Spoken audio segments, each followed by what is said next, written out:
Okay అన్నారు. ఇప్పుడు మంత్రి పదవి కావాలనేది కోటంరెడ్డి శ్రీధర్ రెడ్డి గారి యొక్క ఆకాంక్ష కళ. అది ఒక సరైన మంత్రి అనాలి, అమాత్యులు అనాలి, మాజీ మంత్రి కోటంరెడ్డి శ్రీధర్ రెడ్డి అని బోర్డు ఎప్పటికైనా ఉండాలి. కానీ ఇప్పుడు ఇన్ని వివాదాలు ఇవన్నీ జరుగుతున్నాయి కదా, ఇవంతా కూడా ఈ పరిస్థితుల్లో ఆ కళ నెరవేరుతుందా? కాలం నిర్ణయిస్తుంది. చంద్రబాబు గారి ఇష్టం, లోకేష్ గారి ఇష్టం, దేవుడి దయ, అంతేనంటారా? అంతే. మీ రాజకీయ వారసుడు, అసలైన వారసుడు ఎవరన్నా కోటంరెడ్డి గిరిధర్ రెడ్డా అంటే మీ అల్లుల్లా? మళ్ళీ చెప్తున్నా, వారసత్వం అనేది రాజకీయాల్లో ప్రజలు నిర్ణయిస్తారు, కార్యకర్తలు నిర్ణయిస్తారు. మా కుటుంబంలో నా అల్లుళ్ళు కానీ, నా కుమార్తెలు కానీ, నా భార్య కానీ రాజకీయాల్లోకి రారు. వాళ్ళందరికీ ఆసక్తి ఉంది. నా పెద్దల్లుడికి ఆసక్తి లేదు, పెద్ద కుమార్తెకి ఆసక్తి ఉంది, రెండో కుమార్తెకి ఆసక్తి ఉంది, నా భార్యకి ఆసక్తి ఉంది, రెండో అల్లుడికి ఆసక్తి ఉంది. కానీ ఆసక్తి ఉన్నంత మాత్రాన ఎన్నికల్లో పోటీ చేయాలని చెప్పని నీవేమీ లేదు. వాళ్ళు ఎవరో పోటీ చేయరు. నా కుటుంబంలో చంద్రబాబు నాయుడు గారు అవకాశం ఇస్తే నా తమ్ముడు కోటంరెడ్డి గిరిధర్ రెడ్డి ఎమ్మెల్యే కావాలని, నాకంటే ఇంకా బాగా పనిచేసి ప్రజల్లో మంచి పేరు తెచ్చుకోవాలని, కార్యకర్తలు మంచి పేరు తెచ్చుకోవాలని, తెలుగుదేశం పార్టీ అధిష్టానంలో మంచి పేరు తెచ్చుకోవాలని నా కళ, నా ఆకాంక్ష. ఇక్కడ దానికి ఆ ఆరోపణలు చేసే, ఆ కామెంట్స్ చేసే వాళ్ళకి ఒక సమాధానం ఇవ్వాలి స్ట్రైట్గా. మీరు ఎప్పుడూ కూడా కోటంరెడ్డి శ్రీధర్ రెడ్డి గారు, వావిలాల గోపాలకృష్ణయ్య గారి పేరు, పుచ్చలపల్లి సుందరయ్య గారి పేరు, తరిమల నాగిరెడ్డి పేరు గారు వాళ్ళ వేస్తుంటారు, వాళ్ళ గురించి ఎప్పుడు మాట్లాడుతుంటారు. వీళ్ళకి పోలిక ఎక్కడ? ఈయన ఆస్తులు ఎక్కడ? పాపం వాళ్ళ రాజకీయాల్లో ఏం సంపాదించారు? ఒక పూరి గుడిసెలు, 2 ఖద్దరు చొక్కాలు వావిలాల గోపాలకృష్ణ, పుచ్చలపల్లి సుందరయ్య గారు జరిగితే, తరిమల నాగిరెడ్డి గారు కూడా ఉన్న ఆస్తులనే దానం చేసిన దానకర్ణుడు ఆయన.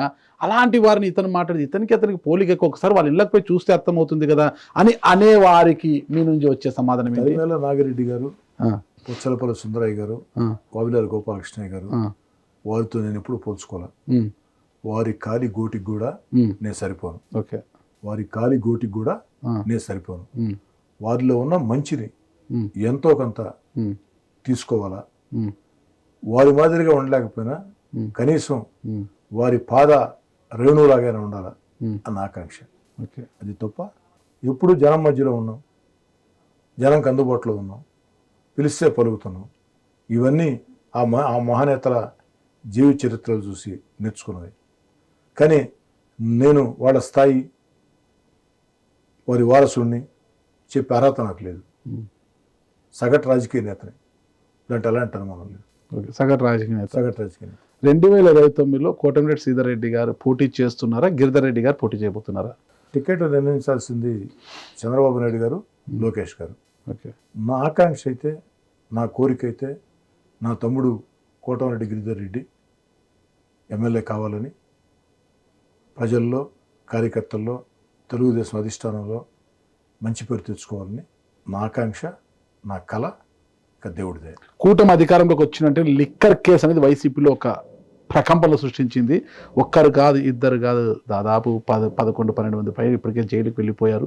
ఇక అంతిమ లబ్ధిదారుడు పార్టీ అధ్యక్షుడు మాజీ ముఖ్యమంత్రి జగన్మోహన్ రెడ్డి గారు ఒక్కరే మిగిలి ఉన్నారంటున్నారు.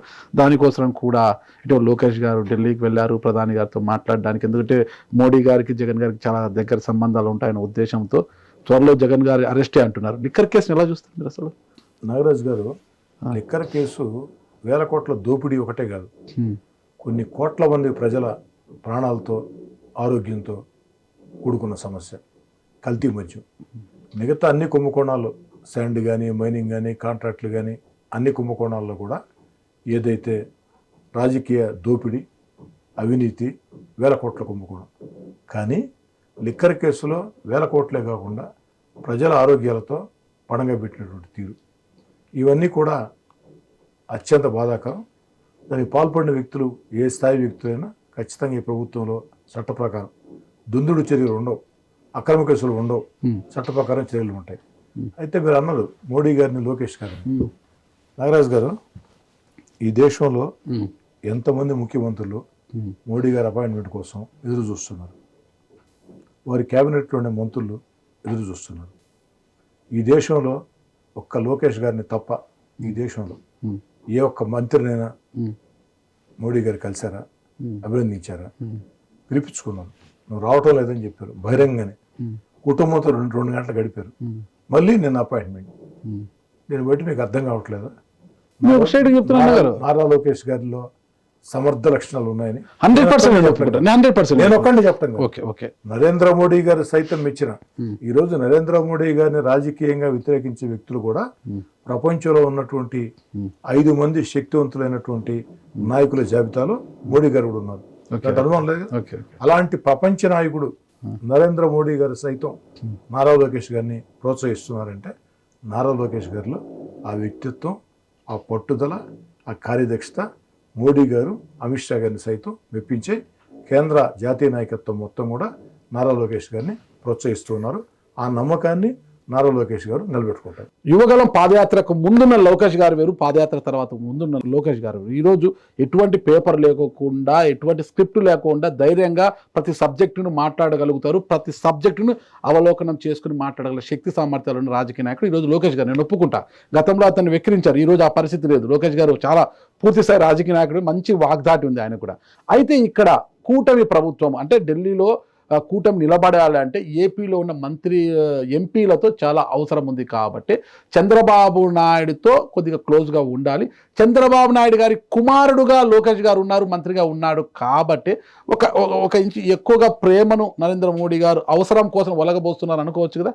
నరేంద్ర మోడీ గారిది, అమిత్ షా గారిది అలాంటి వ్యక్తిత్వం కాదు. గతంలో 2019 ఎన్నికలకు ముందు తండ్రి కొడుకు ఇద్దరు పోలవరాన్ని ATM లో వాడుకున్నారు అని కామెంట్స్ చేసిన నరేంద్ర మోడీ గారు ఒక్కటి నారాజు గారు, గతంలో ఎవరేం మాట్లాడారంటే చాలా మంది చాలా మాట్లాడున్నారు.